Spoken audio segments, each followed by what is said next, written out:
You felt that unsettling question that whispers in the dark corners of your mind. What if the God of your fathers is not who you think he is? What if the entity demanding worship is not benevolent, but something far older, far more demanding, even demonic? For centuries, this question has haunted the deepest thinkers, the most devout scholars, and the most dedicated seekers of truth. It's a truth buried under layers of dogma, dismissed as heresy, yet it persists. Because the ancient world, often far more honest in its spiritual accounting, saw something different. They saw a God whose actions defied the very definition of divine goodness. They saw Yahweh, and they wondered if this powerful, possessive deity was in fact a demon. Let's strip away the comforting illusions. Let's look at the raw, unfiltered evidence. The philosophical minds of antiquity, the very foundations upon which much of Western thought rests, painted a picture of God that many modern believers would scarcely recognize. For them, the true God, the ultimate divine essence, was transcendent. He was utterly good. He was unchanging. This supreme being knew no envy, no anger, no need. He simply was pure beneficence, source of all that is perfect. This was the Platonic ideal, a concept of God that permeated the intellectual atmosphere of the time. The Platonic ideal versus biblical reality. This wasn't just abstract philosophy. It was the yardstick against which all claims of divinity were measured. If a God was depicted as arbitrary, jealous, or destructive, he simply could not be the true God. He had to be something lesser. This framework created an immediate and profound tension when early Christians, many steeped in this Platonic understanding, encountered the God of the Hebrew Scriptures. The Old Testament presented a deity who at times seemed to embody everything the Platonic ideal rejected. This Yahweh was deeply involved in human affairs, often displaying intense emotion. He was a God who commanded, punished, and demanded absolute loyalty, often with brutal consequences. The contradiction was glaring. How could the supreme, utterly good, transcendent God be the same entity who unleashed plagues, demanded sacrifices, and declared war on entire peoples?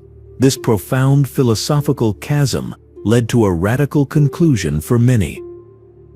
The ancients understood a hierarchy of spiritual beings. Above all, there was the one ultimate, unknowable good. Below that, they saw a creator. This creator, often called the demiurge, was responsible for crafting our physical world. In Plato's original vision, this demiurge was good. He did his best to make the world reflect the eternal perfection of the higher God. Yet, this still established a distinction.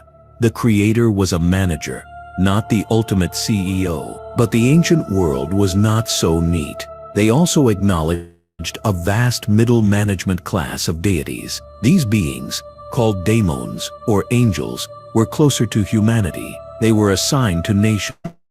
They could be good, yes, but they could also be fickle, territorial, and even malevolent. Each nation had its own. Athens had Athena, Egypt had Isis and Osiris, and Israel, according to their own texts, had Yahweh. Consider this. The scripture of Deuteronomy even speaks of the nations being allotted their own angelic rulers. But for Israel, it states, Yahweh himself was their portion. Later, figures like Michael are depicted as Israel's prince, locked in celestial combat with the princes of other nations. This isn't the image of a singular, universally benevolent, transcendent God. This is the image of a powerful, tribal, national deity battling for supremacy in a divine pecking order. These middle managers were not always good. In fact, many early Christians came to believe that none of them were.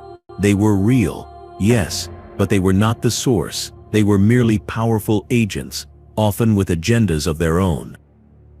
the God of jealousy and contradiction.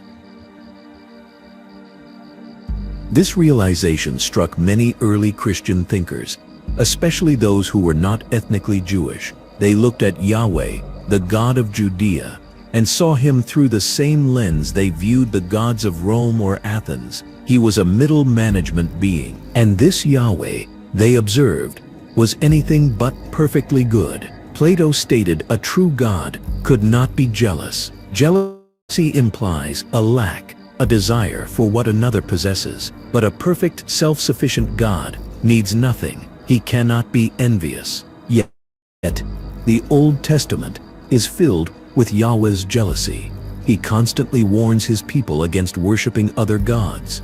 He demands exclusive devotion, often with furious threats. This isn't the serene, unburdened goodness of the Platonic ideal. This is the possessive, insecure demand of a lesser, more human-like power. Think of the Garden of Eden. Yahweh places a tree of knowledge, then forbids Adam and Eve from touching it. He creates a scenario where disobedience seems almost inevitable, then punishes them by casting them out. He bars them from the tree of life, preventing them from attaining immortality. For those ancient philosophers, this looked like a series of design flaws. It appeared arbitrary. It seemed like a being afraid of humanity gaining too much knowledge, too much power. This isn't the act of an unambiguously good entity. This feels like the manipulation of a jealous, insecure authority. And the destruction? The flood, annihilating almost all life on earth because of human wickedness. The fiery destruction of Sodom and Gomorrah wiped off the map, not because they were beyond redemption, but because Yahweh could not find enough worshippers within their walls. Wild she-bears sent to maul children for mocking a bald prophet. These are not the actions of a universally loving father.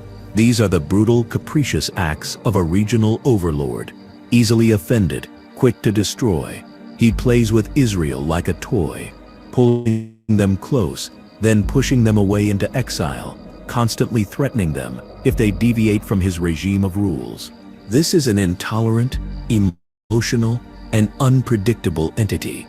This portrayal falls far short of any concept of an absolutely good God. Therefore, many concluded, Yahweh must not be the ultimate good. He must be a separate character. He must be something else entirely. If you felt this unsettling echo in your own studies, if these ancient questions resonate with your own doubts, it means you're ready to look deeper. It means you're prepared to challenge the comfortable narratives and seek the truth, no matter how unsettling it might be. Consider subscribing to this channel. We don't offer easy answers, but we do promise to confront the difficult questions and to equip you with the knowledge to discern the truth for yourself. The foreign god and the donkey's bray. The plot thickens when we turn our gaze to ancient Egypt.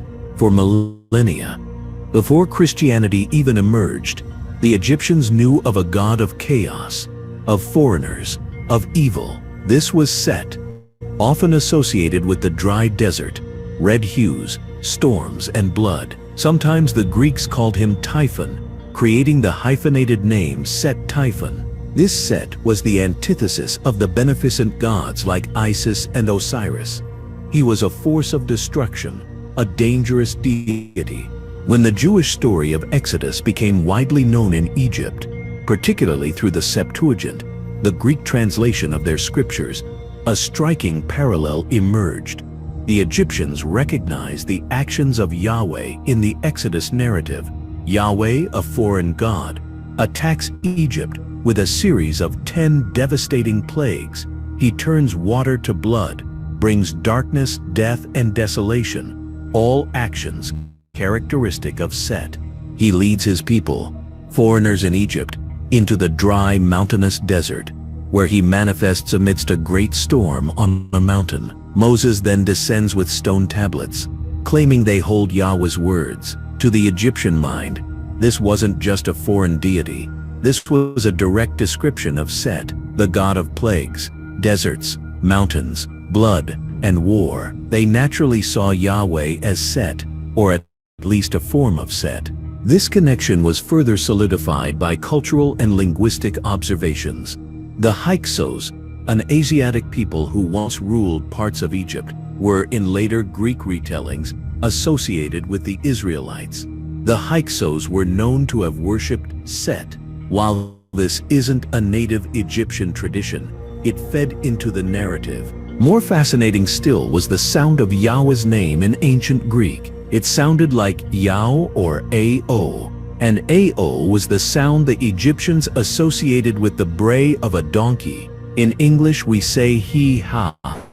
In ancient Egypt, it was Ao. This led to the widespread belief among Egyptians that the Jews worshipped a donkey god. Roman historians like Tacitus also recorded rumors of the Israelites worshipping the image of a donkey, especially after being led to salvation in the desert by donkeys. This wasn't just idle mockery, it was a deeply rooted ancient interpretation stemming from the very nature and perceived attributes of Yahweh. The connection was clear. Yahweh was the foreign, destructive, malevolent Set, the Creator's flawed offspring. This ancient perspective, which saw Yahweh as Set, found fertile ground when Christianity began to flourish in Egypt in the 2nd century. Intellectuals like Marcion, Valentinus, and Basilides, not bound by Jewish lineage or tradition, had no inherent loyalty to Judaism's God. They were drawn to the idea of Yahweh as Set. This explained so much. It explained the violence, the child killing the firstborn of Egypt, the anger, the caprice. It made sense of the inconsistencies. Yahweh, the Old Testament God, was indeed a separate, lower, and often evil entity. These early groups, often labeled as Gnostics, developed complex cosmologies. The Sethians, for example, named after Adam's third son, Seth, believed they carried the true, secret mystical traditions passed down through Seth, which predated and transcended Judaism. They saw Seth as a savior figure, even a pre-incarnation of Jesus. For them, Judaism was the religion of Yahweh, a false or lesser god. The Sethians held that their lineage, through Seth, preserved the genuine wisdom, a pure line of succession. This was a direct challenge to the authority of Yahweh and the Jewish law. Even seemingly orthodox Christian writings hint at this disturbing truth. The Epistle of Barnabas, for instance, a text considered sacred by some early Christians, suggests that the physical circumcision demanded by Yahweh was not God's true intention. It states that an evil angels literally tricked the Israelites into this silly ritual. Who was this evil angel? Mainstream theology often defaults to Satan, but if you read Genesis 17, the only being who demands circumcision is Yahweh himself. This implies, chillingly, that Yahweh was that evil angel. This concept gains further traction when we look at the words attributed to Jesus in the Gospel of John, chapter 8, verse 44.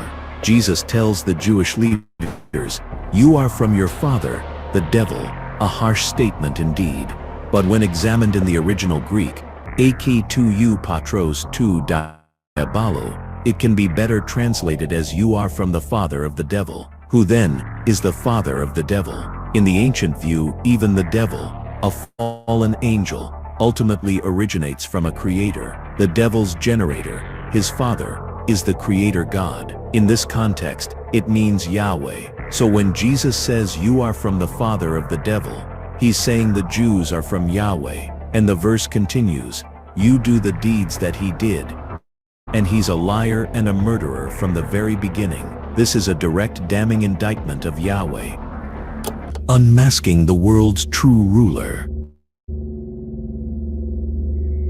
The Apostle Paul, whose letters form the bedrock of much Christian doctrine, also offered puzzling passages that many early esoteric thinkers interpreted in a similar light. Paul's writings have been heavily domesticated over 2 millennia to fit an orthodox narrative, but the original meanings can be unsettling. In Galatians 3:19, Paul states that the law was given through angels, not directly from the ultimate God, but through intermediary beings. This suggests the law is not a pure divine product. It implies that these angels, these managers, could administer a law that was not perfect, not eternal. It allowed for the radical idea that parts of the law could be rejected as binding. Paul viewed the law as a form of bondage, contrasting it with freedom in Christ. This was a stark departure from the Jewish perspective, where the law was a joyous gift from God. Perhaps most revealing is 2 Corinthians 4:4,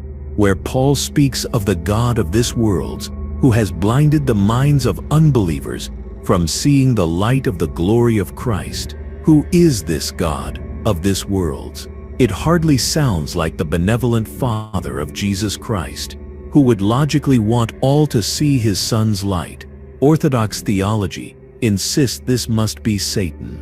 But Paul never refers to Satan as a god, and calling Satan the god of the whole world would be a theological presumption. For many Gnostic and esoteric interpreters, this title perfectly described the Creator God, Yahweh.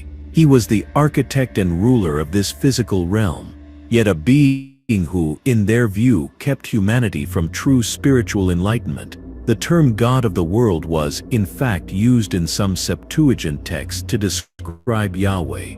Marcion himself took it this way.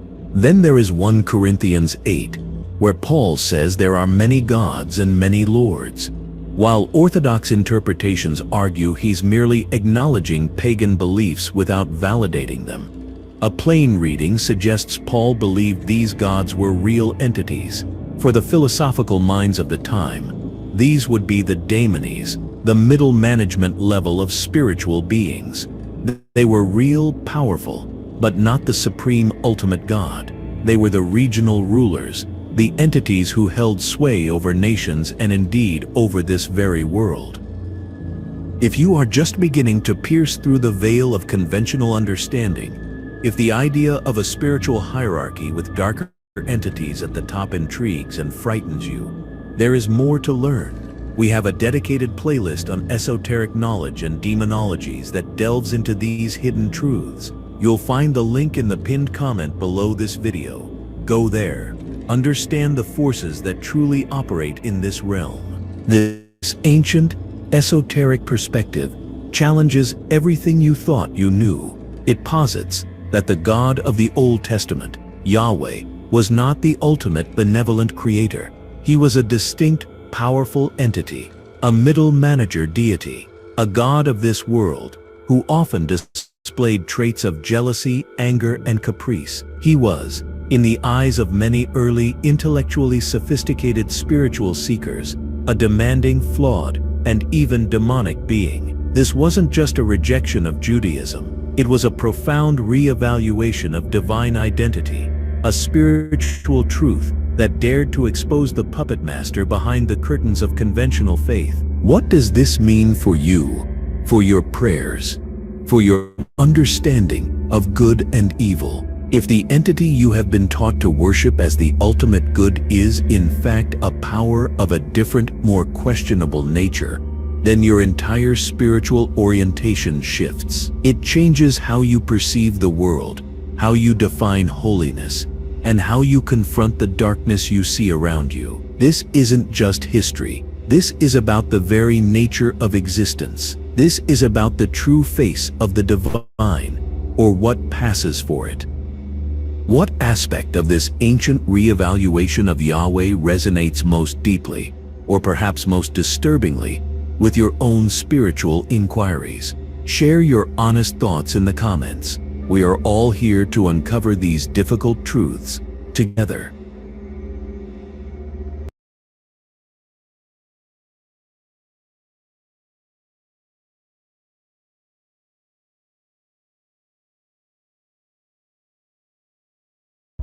Sacrifice.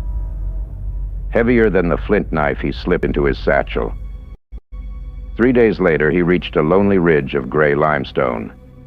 Wind tugged at his cloak, dust stung his eyes, and beside him his boy looked up with trust that could shatter stone. Fire, wood, knife. Everything was in place except the offering, but the voice was silent.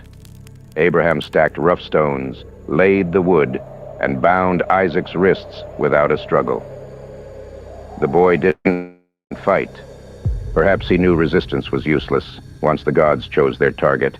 Blade met throat, but at the last heartbeat, the voice returned.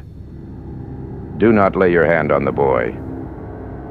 He froze in an instant.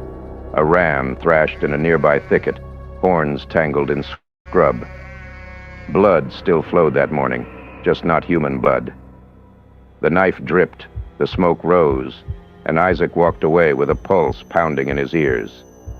For the first time in recorded memory, substitution broke the cycle of human sacrifice, but it didn't end the need for blood. It only changed the source. Why would a god ever demand blood? Why had so many before him poured life onto stone altars, painted thresholds red, and sent smoke spiraling into the sky? Join us as we trace that question from the great Ur-Ziggurat to an altar in Jerusalem, following a trail of crimson offerings that may trace straight back to the Anunnaki.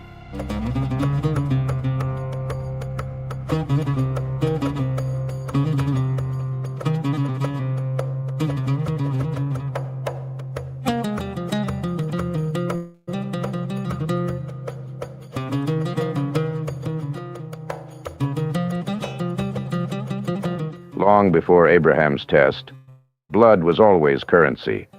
In Ugarit, bulls met the knife so storm gods would grant rain. In Moab, kings offered their firstborn when wars went badly.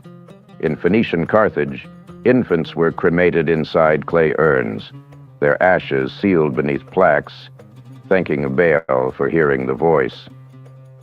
Across the Jordan, Israel's priests drained sheep into silver basins, then splashed the life liquid against altar walls.